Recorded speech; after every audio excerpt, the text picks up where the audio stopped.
G Plus G más Enrique Ganem, el explicador. Recuerde que el explicador somos María de Los Ángeles Aranda y Enrique Ganem. Vamos a comenzar.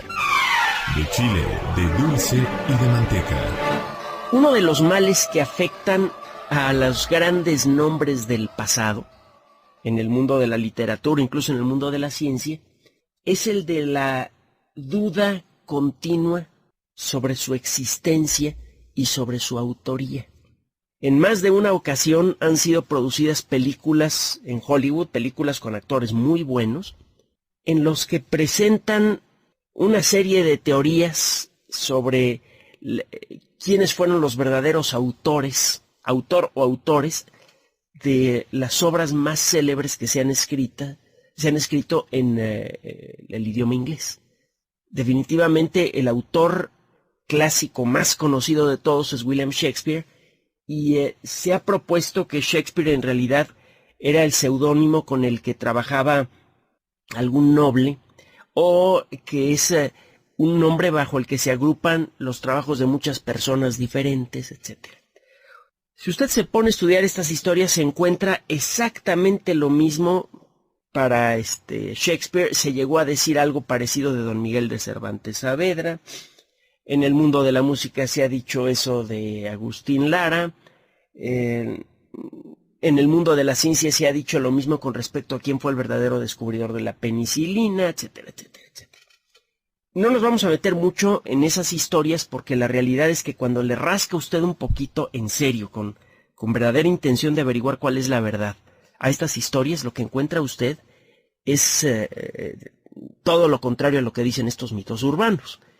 En vida, Shakespeare fue celebrado por sus colegas escritores, por autoridades en Inglaterra y incluso por los actores que representaban sus obras.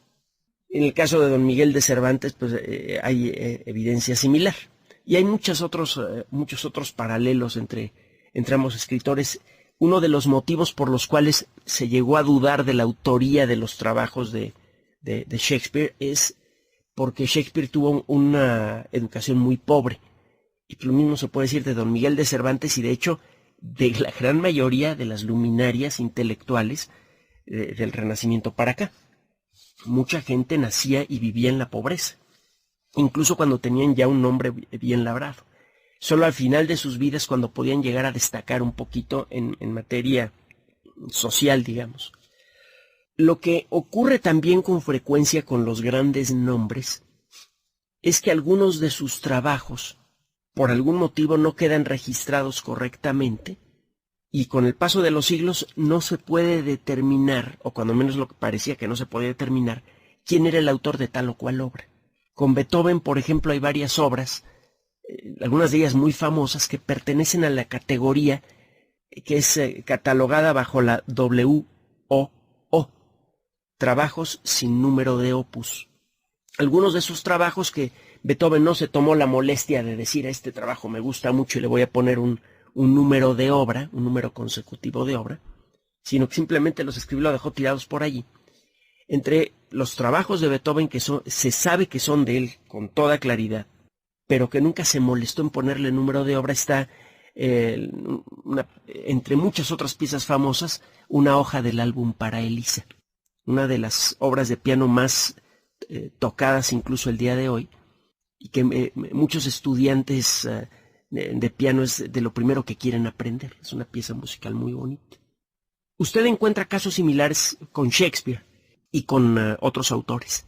Algunas obras tienen todo el sello, cuando menos es lo que dicen los expertos de Shakespeare, pero no se puede determinar si fueron escritas por él.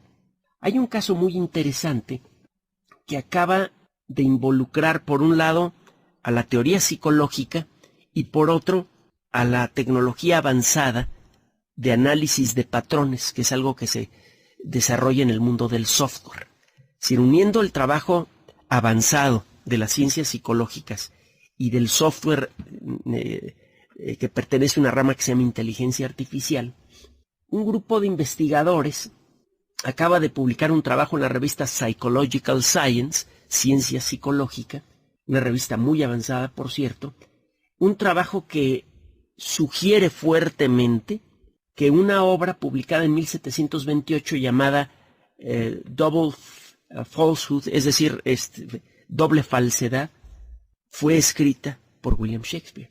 Esta obra fue publicada en 1728 por Lewis Theobald, que dijo que había ensamblado esa obra a partir de 3 manuscritos originales de Shakespeare. El problema es que esos manuscritos se perdieron probablemente durante un incendio hace ya bastante tiempo, y desde entonces, como no existe un manuscrito firmado por Shakespeare de esta obra, ha habido un debate tremendo sobre quién es el autor. Existían motivos para creer que esta obra había sido escrita por Shakespeare, pero había otras personas que decían, que el mismo Theobald había sido el autor y que trató de pasarlo como una adaptación con la intención de que la gente quisiera leer el trabajo. La gente ya leía los trabajos de Shakespeare en abundancia y era muy famoso cuando Theobald publica este trabajo, más de un siglo después de la muerte de Shakespeare, y algunos dicen que le puso el nombre de Shakespeare para aprovechar la fama que había sido creada por ese autor. Bueno, lo que hicieron estos investigadores fue ponerse a estudiar 33 trabajos conocidos de Shakespeare, 12 hechos por Theobald, 9 por John Fletcher, que fue colega y a veces llegó a colaborar con Shakespeare. Se le quitó todo texto que no tuviera que ver con la obra. Se exploró, se escaneó, se escandió. ¿Cuál sería el verbo más apropiado? Es escandir, ya lo habíamos platicado.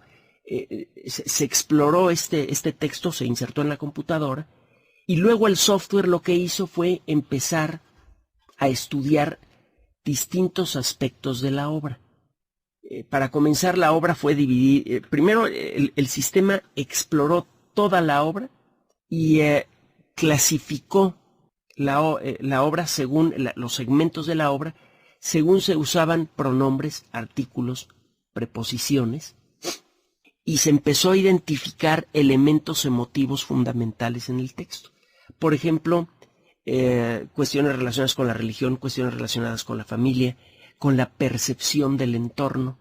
A la hora de someter a los textos de distintos autores a este análisis, empezó a quedar claro que el uso de estos elementos básicos, elementos gramaticales básicos, pronombres, artículos, preposiciones, seguía un cierto patrón general para cada autor.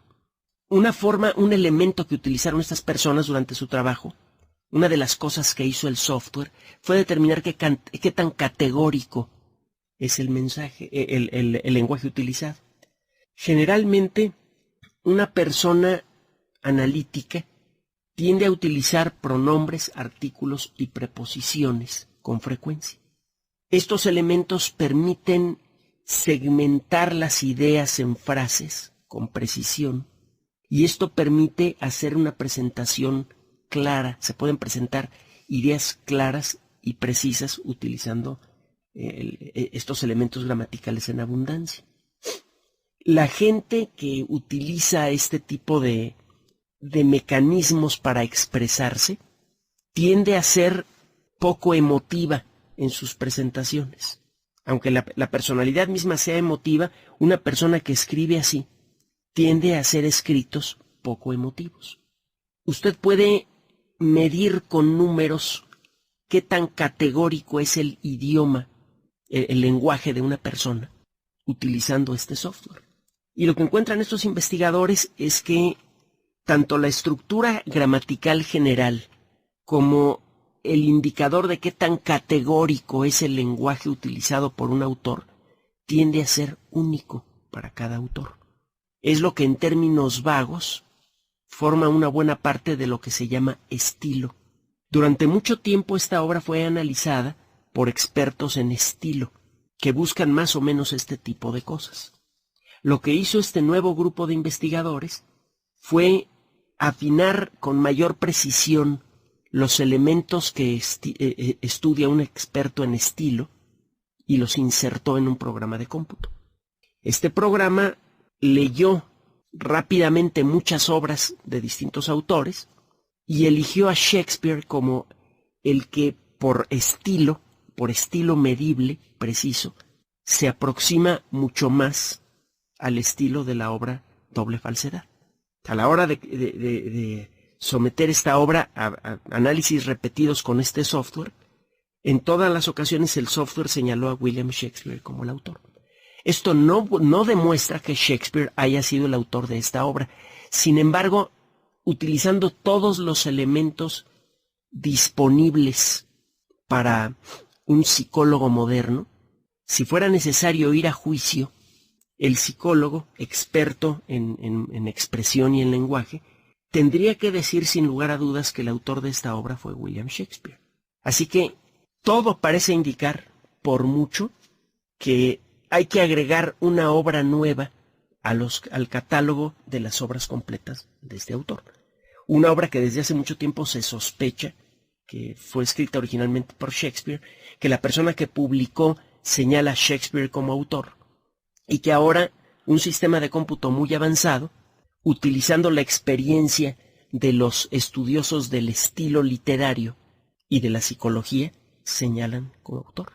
Una nueva obra de Shakespeare detectada con la ayuda de la ciencia psicológica y de una computadora avanzada. Por otro lado, le he platicado que el ritmo con el que se expande el universo está creciendo. Esto fue descubierto a finales del siglo XX gracias a dos equipos independientes de investigadores que detectaron que las supernovas de un cierto tipo parecen mucho más débiles cuando observa usted galaxias lejanas. Una supernova es una estrella que explota y que produce un torrente de luz increíble, espectacular. Cuando explota una supernova, emite como mínimo una luz tan intensa como la de 600 millones de soles. Estas explosiones a veces pueden ser más violentas. Usted puede determinar el tipo de supernova que está usted observando haciendo una gráfica de la intensidad de su luz. La forma en la que va variando la intensidad de la luz de una supernova a lo largo de las semanas es muy peculiar para cada tipo de supernova. Además, a la hora de hacer pasar la luz de la supernova por un prisma y generar un arco iris, es decir, un espectro, se aparecen rayas oscuras sobre ese arco iris muy peculiares para cada tipo de supernova.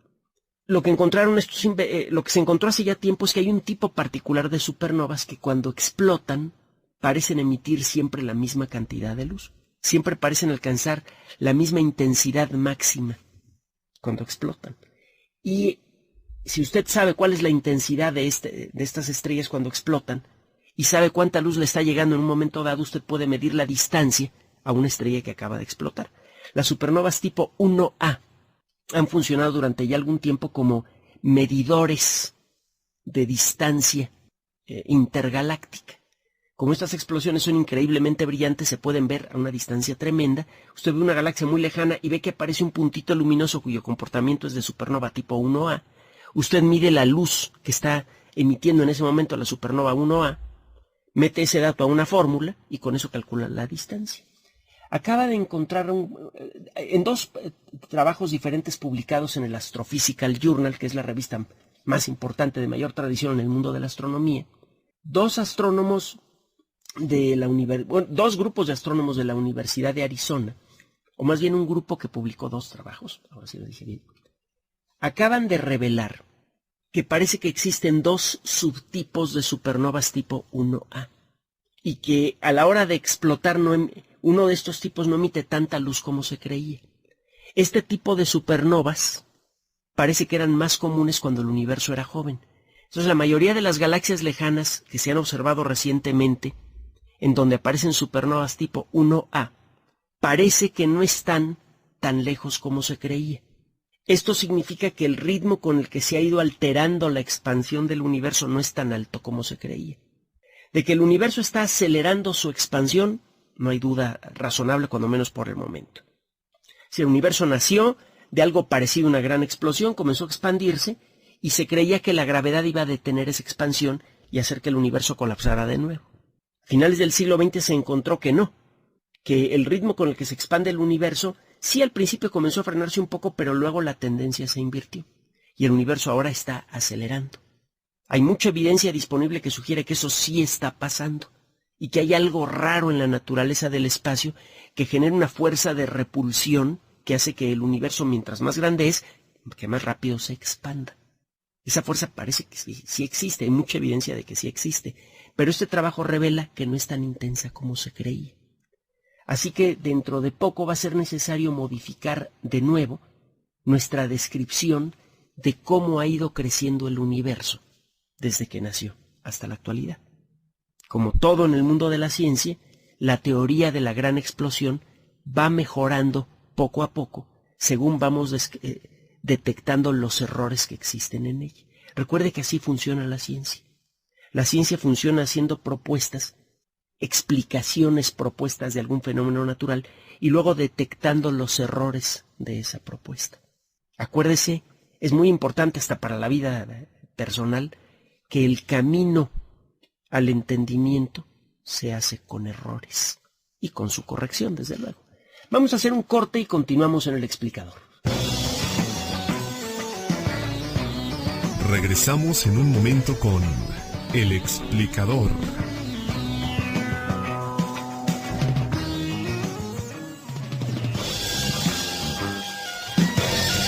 De regreso con el explicador.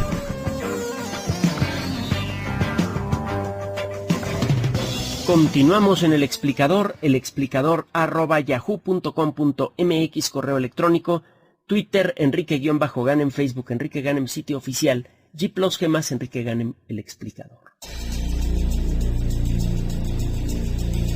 Las piedras hablan. La historia de la vida narrada por los fósiles.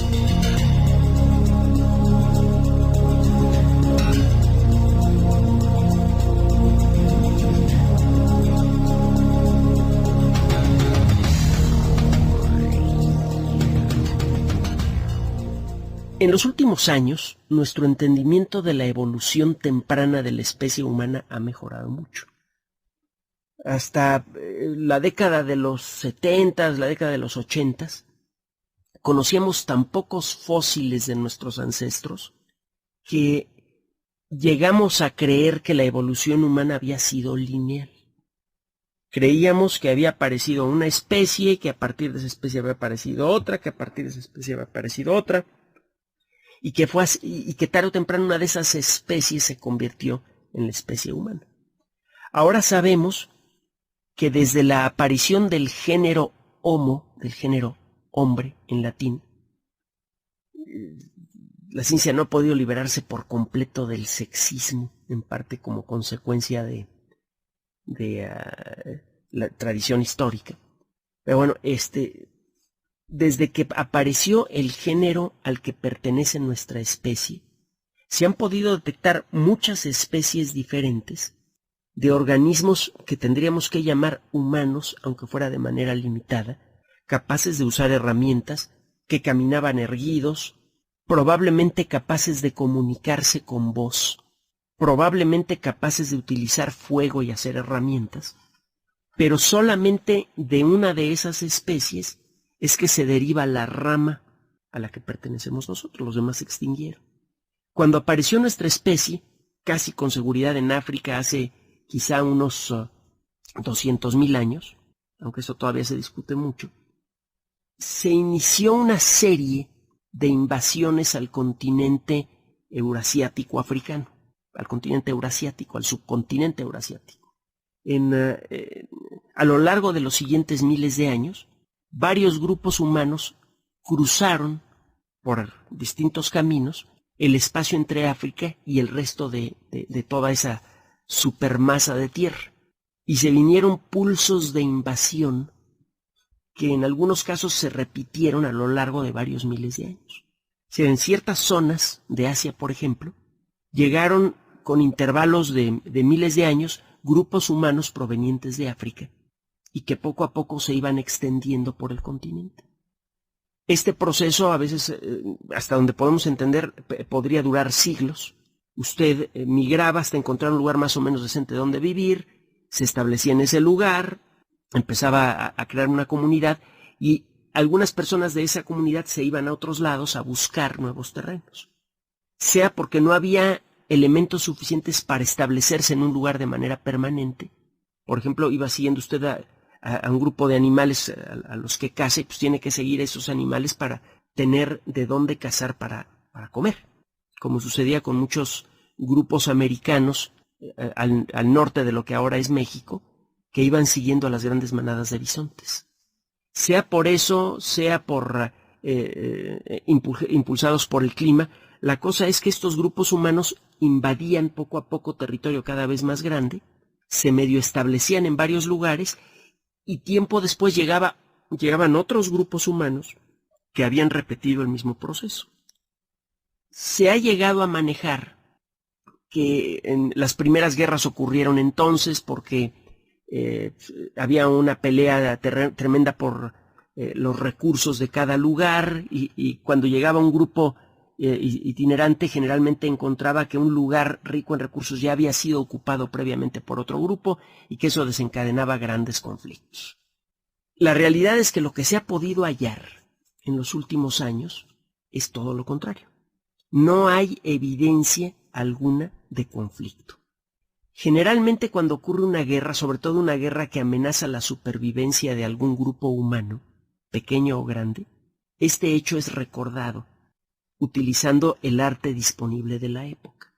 Si usted ve la historia, por ejemplo, de Ramsés II, que es el faraón que por cronología le debería haber tocado toda la historia de Moisés, usted encuentra que efectivamente Ramsés II, que es el faraón que duró más en el poder, dejó unas estelas enormes en donde narra el éxito en la única batalla realmente importante que tuvo que enfrentar, la batalla de Kadesh contra los hititas.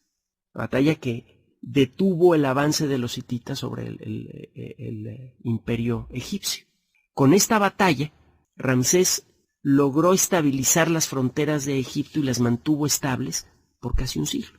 Le otorgó a su país uno de los periodos más largos de estabilidad y bienestar que conoció el antiguo Egipto. Y eso se convirtió en una frustración para Ramsés, en cierto modo, porque él quería ser recordado como todos los faraones por el resto de la historia de la humanidad, y no podía presumir de grandes batallas, como otros faraones que fueron grandes guerreros, Tutmosis III, etc. Entonces, se dedicó a construir toda clase de cosas. Es por esto y por muchos otros motivos que muchos expertos dudan de la forma en la que se cuenta la historia del Viejo Testamento, porque simplemente no hay evidencia de ningún tipo de grandes plagas que hayan azotado a Egipto como se cuenta en el Antiguo Testamento, ni mucho menos de que el ejército del faraón se haya perdido cuando el Mar Rojo volvió a integrarse después de que Moisés lo cortó por la mitad. Entonces no hay evidencia de eso. Hay evidencia de la pérdida de un grupo pequeño de soldados como consecuencia de una inundación, pero fuera de eso, nada. Pero no es de eso de lo que le quiero platicar. Cada vez que hay una guerra, sobre todo una guerra que afecta, que pone en peligro inmediato, grave, a una sociedad humana, los vencedores siempre deciden registrar eso de alguna manera. Y hay muchos registros en cuevas y en otro tipo de ambientes del paso de estos pulsos humanos a lo largo de miles de años por todo el continente eurasiático. No hay evidencia de guerras organizadas. Habrá habido intercambio de bofetadas seguramente en distintos momentos y de mordidas, así es la naturaleza humana, pero de guerra organizada no hay evidencia. Y hay otro tipo de evidencia muy interesante. A la hora de estudiar los fósiles humanos que se encuentran ahora con relativa facilidad en muchos lugares, en las últimas décadas hemos aprendido a buscar en ciertos lugares a los fósiles de nuestros ancestros, se ha encontrado casos como el de el sitio, una cueva en particular que se llama Tampaling, que se encuentra en Laos, en las montañas anamitas. En el 2009 se encontró un cráneo en este lugar, fue estudiado y fue presentado en el 2012 en la revista una revista que hemos mencionado antes, Las Memorias de la Academia Nacional de Ciencias. En aquella época era el fósil humano perteneciente a nuestra especie más antiguo conocido al sureste de Asia. Ese descubrimiento hizo que los libros de historia tuvieran que cambiar. En aquellos libros se hablaba de una cierta fecha para la invasión del sureste de Asia por la especie humana y fue necesario echarlo para atrás 20.000 años. Resulta que hace cuando menos 46.000 años, hace cuando menos, perdón, 46.000 años, probablemente hasta hace 63.000 años, que existen grupos humanos que en distintos momentos han cruzado el sureste de Asia y en algunos casos se han asentado en estos lugares. Se han encontrado unos cuantos cráneos y otras partes del cuerpo de las personas que pasaron por ese lugar en distintas épocas. Se han encontrado diferencias importantes en la forma de su cara. En algunos casos, algunas de estas personas tenían mandíbulas fuertes, cráneos redondos, etcétera. Otros tenían cráneos más ovalados, mandíbulas más ligeras, etcétera. Lo que se ha encontrado a la hora de analizar estos cráneos es una mezcla muy curiosa de características arcaicas y de características modernas. Cuando usted estudia a la especie humana temprana, o sea, los primeros ejemplares del Homo sapiens hace más o menos 200.000 años, y estudia las otras especies humanoides que existían en aquella época, por ejemplo el hombre de Neandertal, usted encuentra características físicas muy peculiares. Los cráneos de los hombres de Neandertal eran más fuertes, la forma de la mandíbula era muy peculiar, etcétera, etcétera. En el caso de la especie humana, la forma del cráneo era más redondita, la mandíbula más ligera, y a la hora de estudiar estos pulsos de migración al sureste de Asia, usted encuentra que las características están mezcladas. Encuentra cráneos con una forma, una silueta muy parecida a la de la especie humana moderna, pero con mandíbulas que claramente son de Neandertal. Esto se ha observado en otras partes del continente eurasiático, que a lo largo de miles de años, según iban llegando nuevas poblaciones de África, aparentemente se mezclaban libremente con las poblaciones que ya estaban establecidas, y se mezclaban los caracteres físicos. En pocas palabras, parece que el único tipo de guerra que ocurría con frecuencia cuando una población itinerante se encontraba con una población fija, es el tipo de guerra organizada que ahora llamamos matrimonio. Aparentemente, si hay un signo que ha marcado la historia de la evolución humana, ha sido el contacto físico estrecho, cariñoso, respetuoso entre distintos grupos humanos.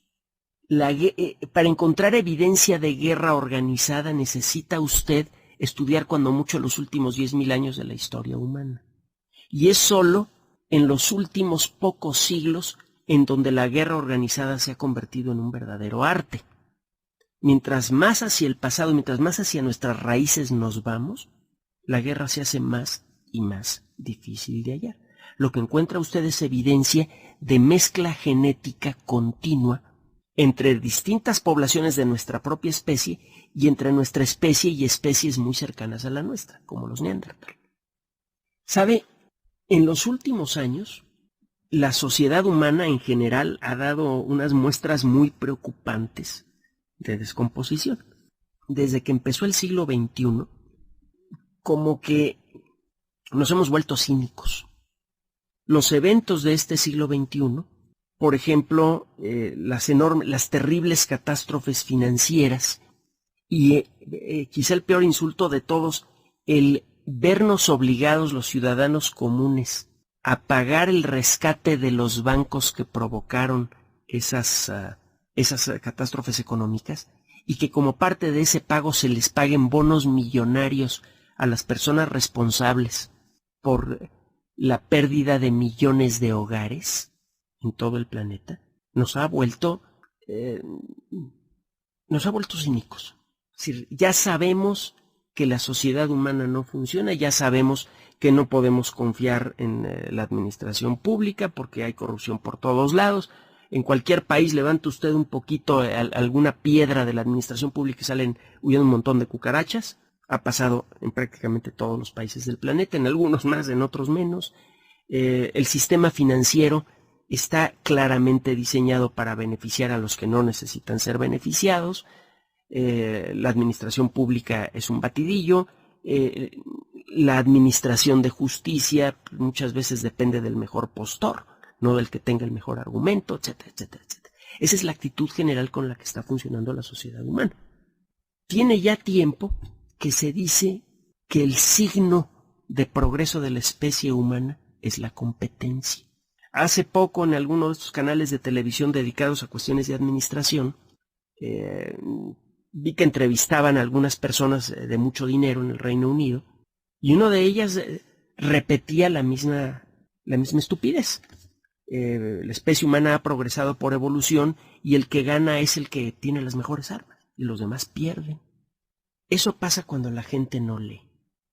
Si usted se pone a leer su Darwin, va a encontrar que el proceso de selección natural por competencia solamente funciona en especies en donde los individuos son autosuficientes. Puede funcionar en pájaros. Un pájaro no necesita de otro pájaro para construir su nido o para conseguir comida. En especies sociales, en donde los individuos son interdependientes, el elemento fundamental de progreso es la cooperación. Y eso es lo que está fallando en el mundo moderno. Es curioso, todo mundo asegura que la competencia es la base del progreso de la sociedad humana. Y mientras más competitiva se vuelve la sociedad, más desintegrada parece. La realidad es que si hay algo que nos ha traído hasta aquí y que nos hace soñar con la posibilidad de conquistar la Luna y el sistema solar, con la posibilidad práctica de hacerlo, ya tenemos las herramientas para hacerlo, es nuestra capacidad para cooperar. Y esa capacidad para cooperar depende de la confianza. ¿Sabe cuál es, a mi modo de ver, el verdadero peligro grave que estamos enfrentando en este siglo? Un peligro que de no resolverse podría desintegrar la sociedad de una manera bastante catastrófica. Lo que de veras está fallando entre nosotros es la confianza en el sentido más amplio. Que tanto las instituciones que hemos creado como las personas que laboran en ellas, y me refiero a todos los segmentos de la sociedad, están operando de manera que consideran válido tomar ventaja del otro con facilidad. Cada vez parece más claro que se puede demostrar desde la perspectiva de la biología, de las ciencias sociales, de la psicología, que el tomar ventaja de los demás va en detrimento de uno. Si no logramos resolver el problema de confianza, si no logramos reintegrar el tejido social que se basa en esa confianza, no vamos a encontrar lo que se necesita para proteger los recursos naturales que ya se están acabando y de los que depende nuestra existencia. No vamos a poder crear un sistema económico que le permita a la gran mayoría llevar una vida mínimamente decente. Y eso necesariamente va a generar fenómenos de descomposición social, como por ejemplo que mucha gente se dedique a la venta de cosas piratas o a la venta de drogas o armas. Entonces, si quiere usted se ha dicho que para poder entender el presente es necesario entender el pasado. Lea bien el pasado con cuidado. Si usted ve toda la historia de la especie humana, verá que hemos llegado a ser lo que somos porque confiamos el uno en el otro. Y eso es lo que está fallando en el siglo XXI. Vamos a hacer un corte y continuamos en El Explicador. Regresamos en un momento con El Explicador.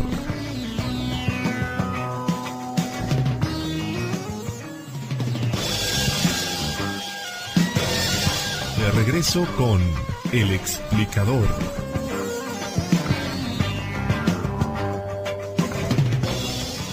Explícame, explicador.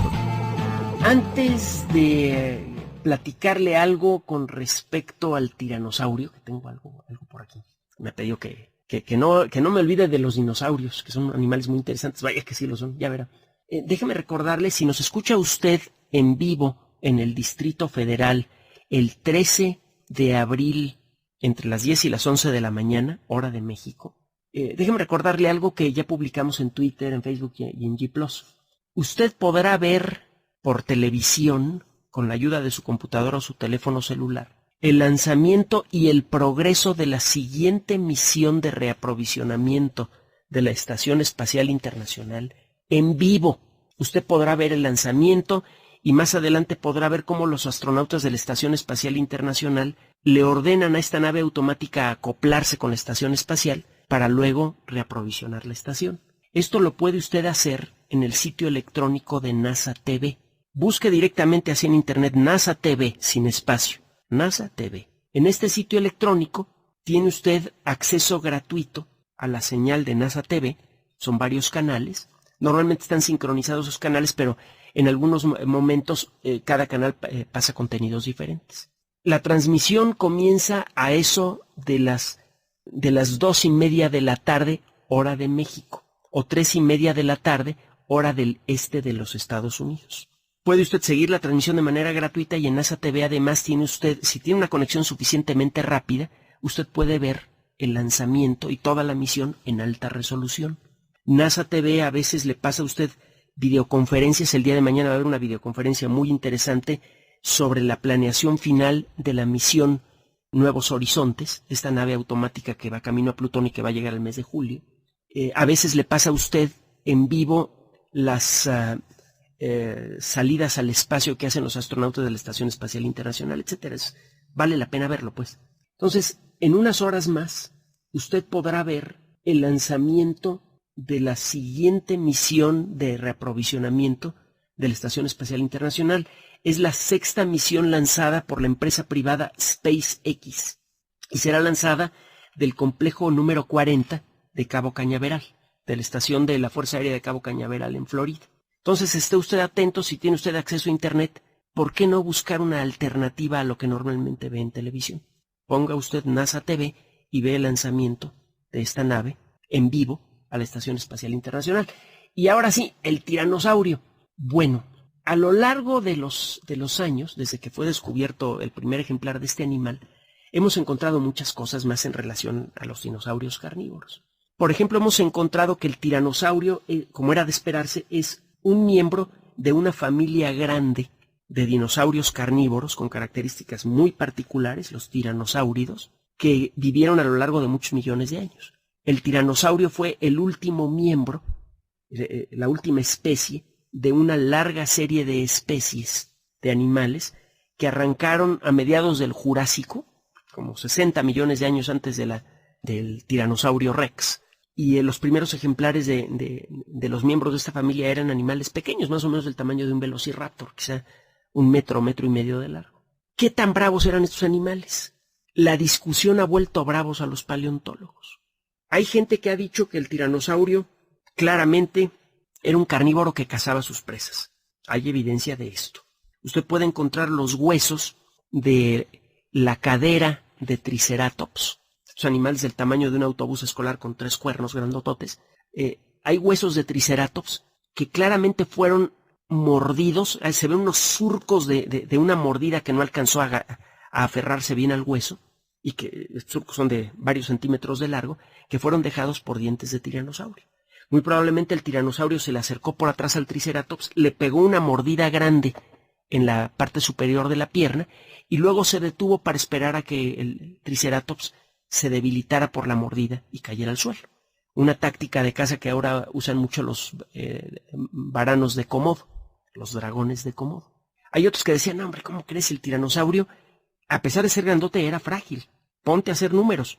Una caída, un tropezón, casi con seguridad le habría roto todos los huesos al tiranosaurio. Era un animal que no podía darse el lujo de tropezarse. Y un cazador, cuando ataca a una presa grande, siempre corre el riesgo de que le den un coletazo, un pisotón o lo que sea. Lo más probable es que el tiranosaurio hubiera salido malherido de cualquier encuentro con alguna de sus presas. El tiranosaurio era carroñero. Y ya le platiqué que en una ocasión en la discusión la situación se calentó tanto que algunos paleontólogos empezaron a dar de moquetes. ¡Qué vergüenza! Ahora la perspectiva es intermedia. Hay evidencia que sugiere que el tiranosaurio cuando podía comía carroña y cuando podía atacaba presas. Algo que por cierto hacen muchos animales como los osos, por ejemplo. Pero bueno, eso no acaba por decidir qué tan bravos eran estos animales. El daspletosaurio es un miembro de la familia de los tiranosáuridos Era un animal un poco más pequeño que el tiranosaurio que vivió tiempo antes. Vivió en Canadá, en lo que ahora es Canadá. Allí encuentra usted, no solamente encuentra el Daspletosaurio, encuentra usted a otros miembros de la familia de los tiranosáuridos. En Canadá se han encontrado varias etapas de la evolución de los tiranosáuridos. El Daspletosaurio era un poco más pequeño que el tiranosaurio.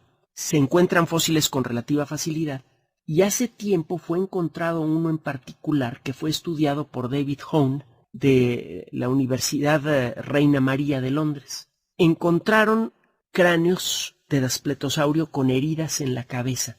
Algunas de ellas ya habían sanado, otras no. Y estas heridas claramente fueron producidas por las mordidas de otros Daspletosaurios. Así que aparentemente existían pleitos a mordidas muy fuertes entre estos animales, que dejaban cicatrices permanentes. Pero eso no es todo. Algunas de estas heridas claramente fueron producidas después de la muerte del animal, y por el patrón de las mordidas es claro que el animal no solamente estaba mordiendo al cadáver, sino que se lo estaba comiendo, le estaba arrancando la carne. Así que los Daspletosaurios no solamente se daban mordidas fuertes con frecuencia, en la cara incluso, sino que cuando había la oportunidad se comían entre ellos. Este es un comportamiento que no ve usted entre carroñeros, pero sí puede ver usted, por ejemplo, entre osos o entre leones. Así que todo parece indicar que estos angelitos, que medían en algunos casos hasta 13 o 15 metros de largo, tenían un comportamiento cuando menos tan violento como el de los leones. Debe haber sido espectacular ver a una familia de tiranosaurios tener una discusión. Debe haber sido algo verdaderamente inolvidable. Por cierto, le mencionaba hace rato que en Canadá se han encontrado a varios miembros de la familia de los tiranosáuridos. Además del Daspletosaurio, hay un animal que lleva el nombre de una de las provincias de Canadá. Una de las provincias famosas de Canadá es Alberta, y uno de los miembros bien conocidos de la familia de los tiranosáuridos es el Albertosaurio. Vámonos a la historia de la ciencia.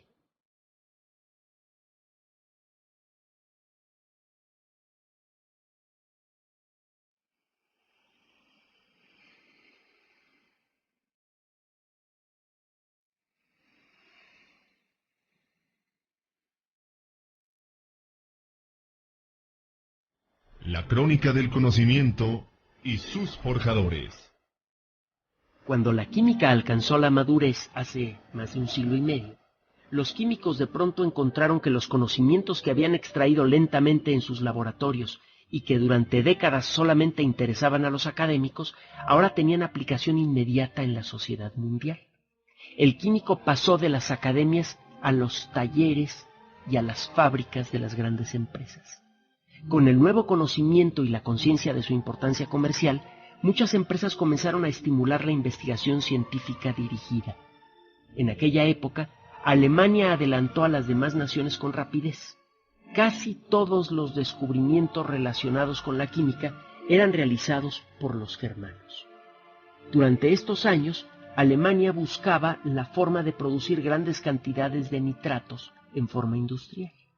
El nitrato sirve como fertilizante y como materia prima para explosivos, entre muchas otras cosas. La respuesta llegó casi por accidente. En aquella época, el desarrollo continuo de nuevas técnicas producía emporios de un día para el otro, y las industrias más poderosas a veces quedaban reducidas a la nada pocos meses después de la aparición de un nuevo proceso más barato y eficiente. En aquella época, las lámparas de acetileno eran muy populares. Henri Moissan descubrió, mientras buscaba la forma de hacer diamantes artificiales, que el carburo de calcio, un mineral fácil de encontrar en muchas partes del mundo, producía un gas extremadamente combustible al contacto con el agua. Este gas genera una luz muy blanca e intensa.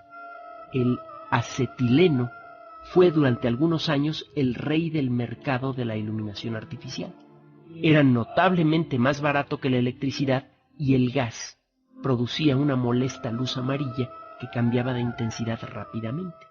El acetileno, por otro lado, era estable, brillante, barato y además era buen combustible para máquinas y producía una llama muy intensa y caliente. cuando era mezclado con oxígeno puro. En pocos años, el acetileno fue desplazado de todas estas aplicaciones, con excepción de la última. En 1905 el precio del acetileno se fue al suelo. Gracias a una nueva técnica, el gas producía ahora una luz mucho más intensa y agradable, y la electricidad bajó de precio en forma escandalosa. Los depósitos de carburo quedaron abandonados, pero no por mucho tiempo.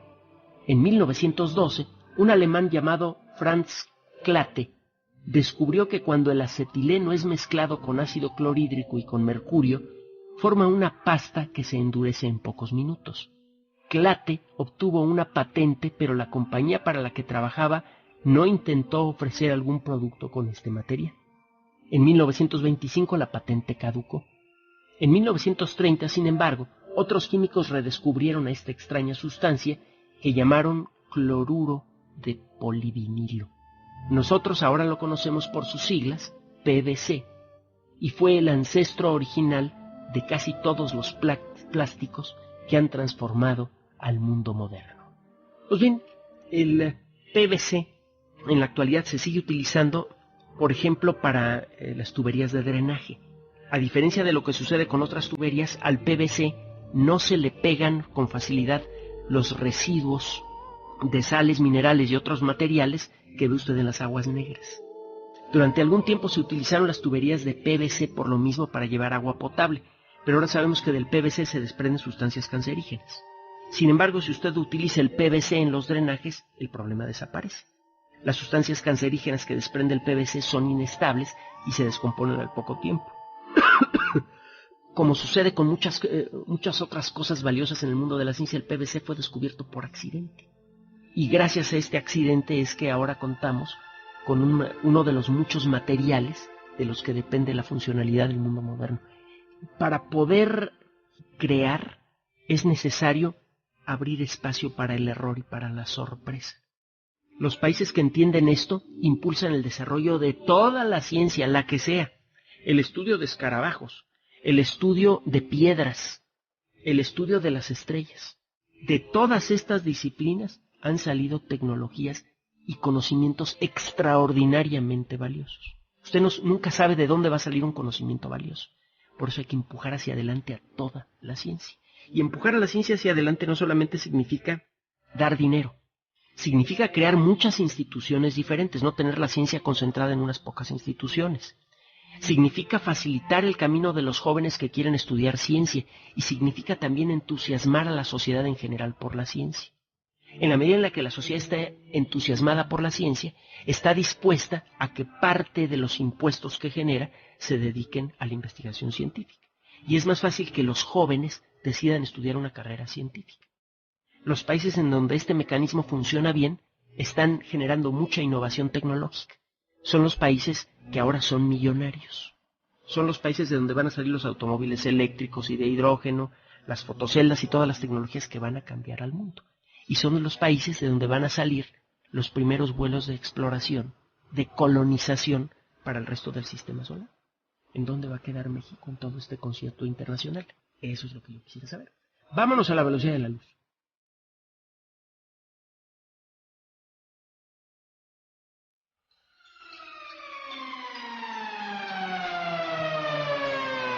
A la velocidad de la luz. Un vistazo a los confines de la ciencia y la tecnología. En México se hace muy poca ciencia, pero se hace ciencia de calidad.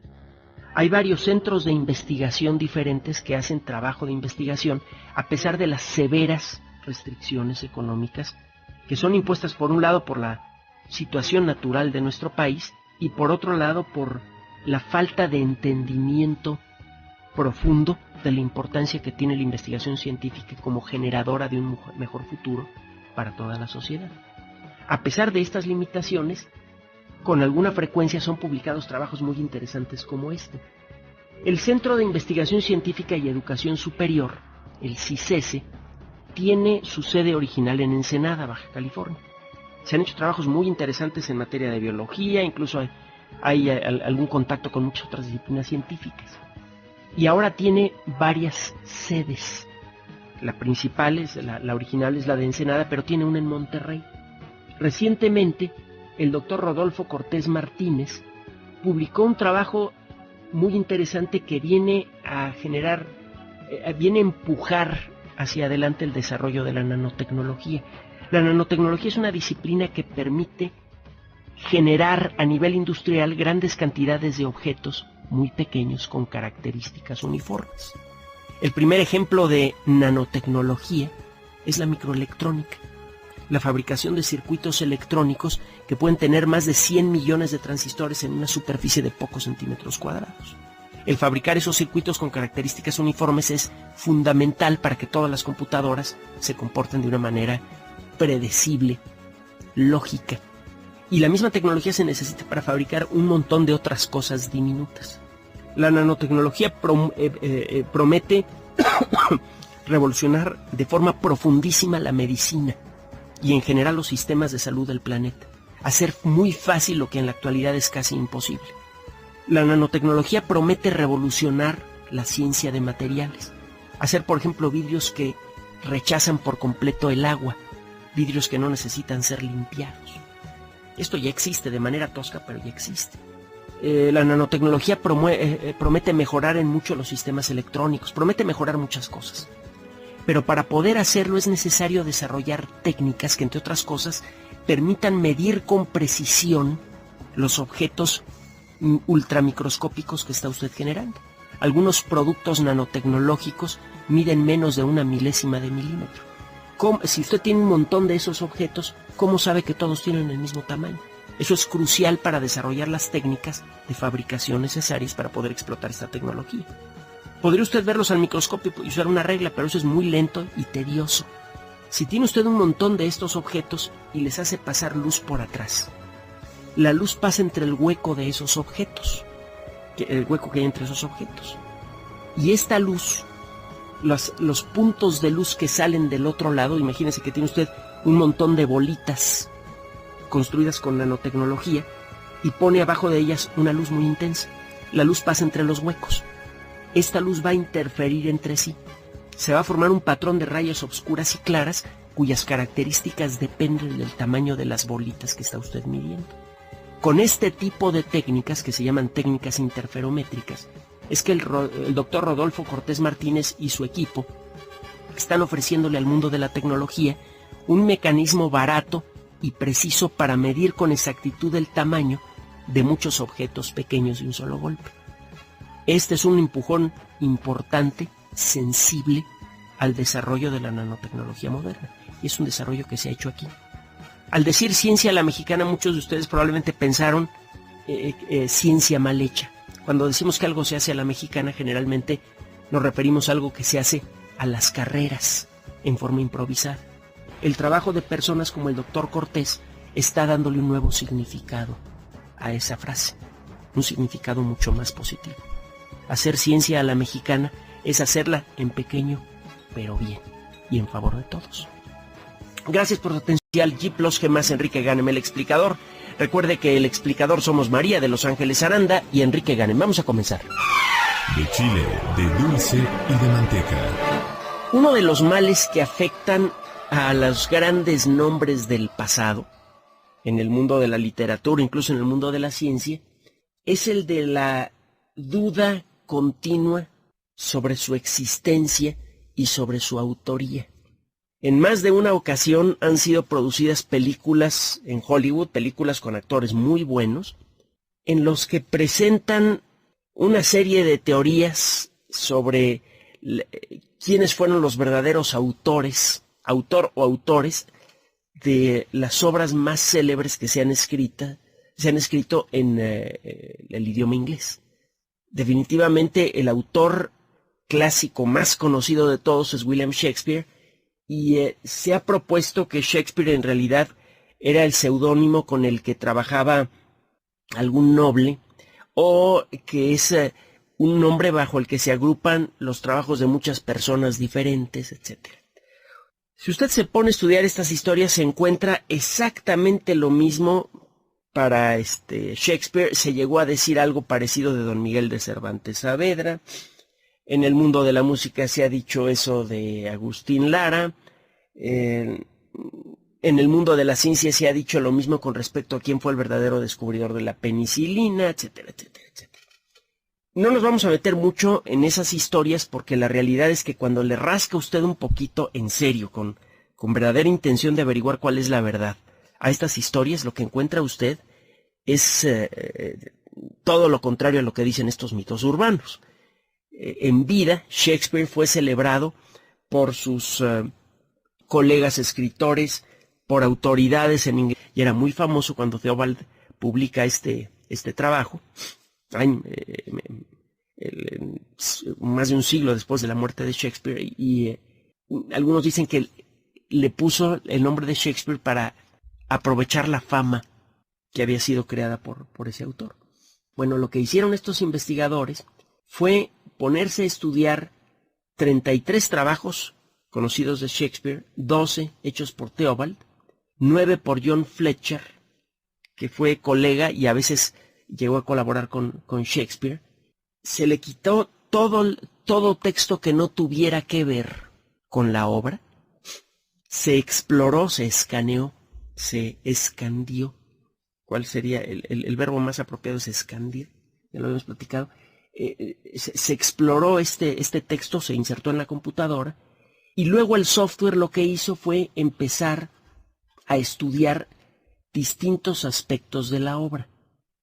Para comenzar, la obra fue dividida. Primero, el sistema exploró toda la obra y clasificó la obra según los segmentos de la obra, según se usaban pronombres, artículos, preposiciones, y se empezó a identificar elementos emotivos fundamentales en el texto.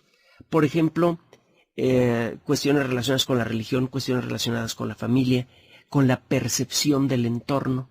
A la hora de someter a los textos de distintos autores a este análisis, empezó a quedar claro que el uso de estos elementos básicos, elementos gramaticales básicos, pronombres, artículos, preposiciones, seguía un cierto patrón general para cada autor.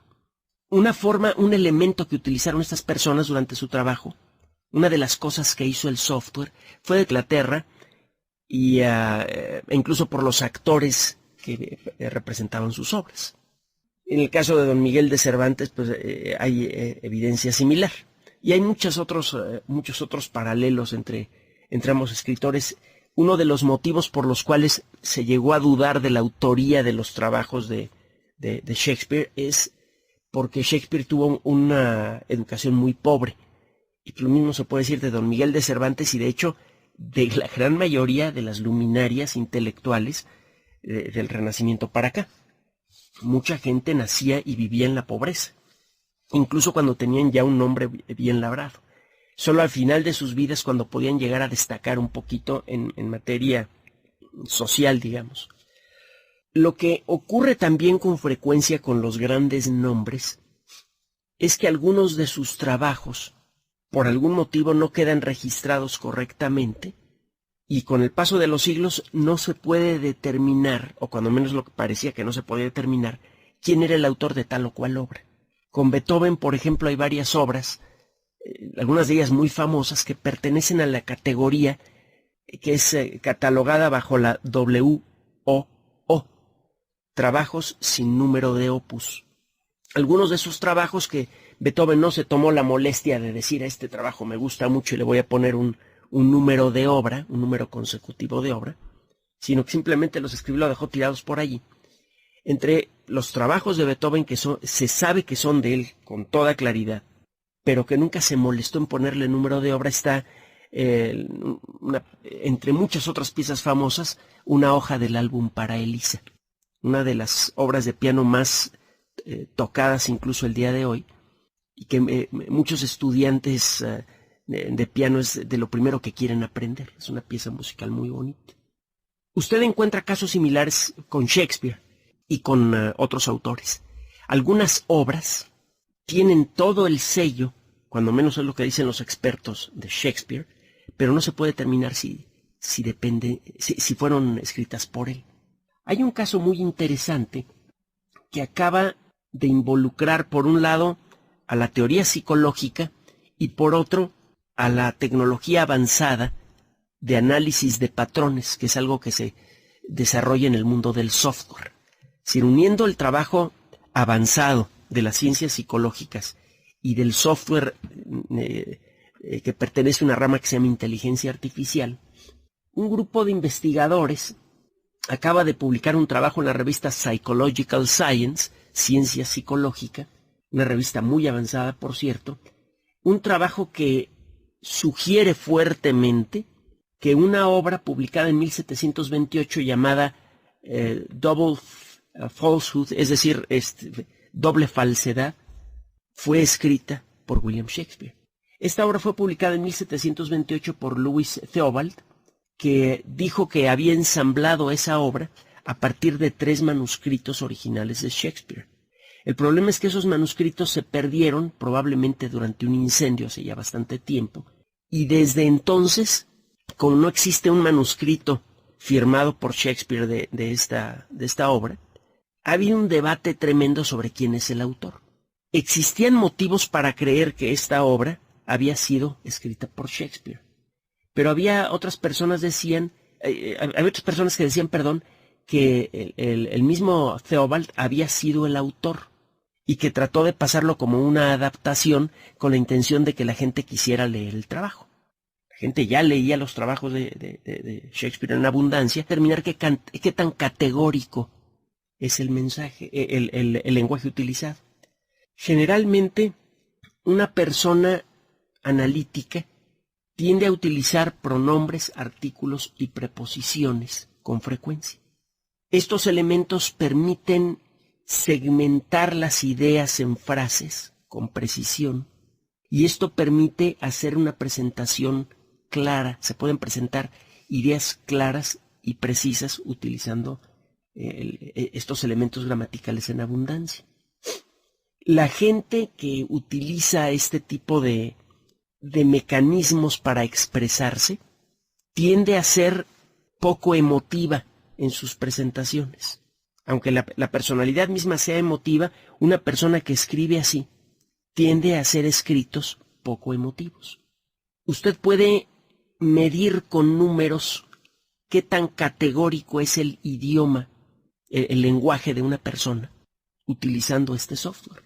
Y lo que encuentran estos investigadores es que tanto la estructura gramatical general como el indicador de qué tan categórico es el lenguaje utilizado por un autor tiende a ser único para cada autor. Es lo que en términos vagos forma una buena parte de lo que se llama estilo. Durante mucho tiempo esta obra fue analizada por expertos en estilo, que buscan más o menos este tipo de cosas. Lo que hizo este nuevo grupo de investigadores fue afinar con mayor precisión los elementos que estudia un experto en estilo y los insertó en un programa de cómputo. Este programa leyó rápidamente muchas obras de distintos autores y eligió a Shakespeare como el que por estilo